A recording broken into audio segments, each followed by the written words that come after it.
Rural మండలం అంగలకుదురులోని ఆంధ్ర వాల్మీకి శ్రీ వాసుదాస స్వామి పరంపర పీఠం దాసుకూటి కార్తీక మాసం శ్రీ సత్యనారాయణ స్వామి వ్రతం కోటి దీపోత్సవం ఘనంగా నిర్వహించారు. అంగలకుదురులోని దాసుకుటి ఆశ్రమం అయోధ్య బాలరాముని పాదాల చేత ప్రతిష్ఠించిన యంత్రం ఇక్కడకు పూజలను అందుకున్న విషయం తెలిసిందే. ఆశ్రమంలో 11 ఏళ్ల క్రితం శ్రీ రామానుజదాస స్వామి ప్రారంభించిన కార్తీక దీపోత్సవం ఈ కార్తీక మాసంలో షష్ఠ పీఠాధిపతి శ్రీ సీతారామదాస స్వామి ఆధ్వర్యంలో ఆదివారం వైభవంగా నిర్వహించారు.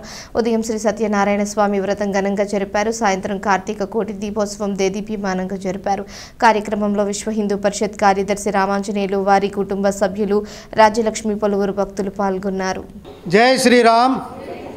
ఆంధ్ర వాల్మీకి శ్రీ శ్రీ వాసుదాస స్వామి వారి పరంపర పీఠం దాసుకుటి అంగలగుదురు గత 11 సంవత్సరాల క్రితం శ్రీ రామానుజదాస స్వామి వారిచే ప్రారంభింపబడిన కోటి దీపోత్సవము కార్తీక మాసంలో గత 11 సంవత్సరాలుగా జరుగుతుంది.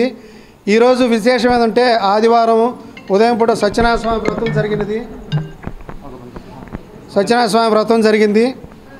ఈ రాత్రికి భక్తుల సమక్షంలో ఆనందోత్సవాలతో దీపోత్సవం జరిగింది. ఓం అని చేశాము. ఓంకారంలో మళ్ళీ కోటి ఒకటి ఉంది. తర్వాత అక్కడ వెంకటేశ్వర స్వామి శంకు చక్రాలతో ఉన్నది. ఇక్కడ స్వస్తిక్ ఉన్నది. జై శ్రీరామ్ అని ఉంది. ఈ సంవత్సరం విశేషం ఏంటంటే వెంకటేశ్వర స్వామి జై శ్రీరామ్ అనేది చేశాము.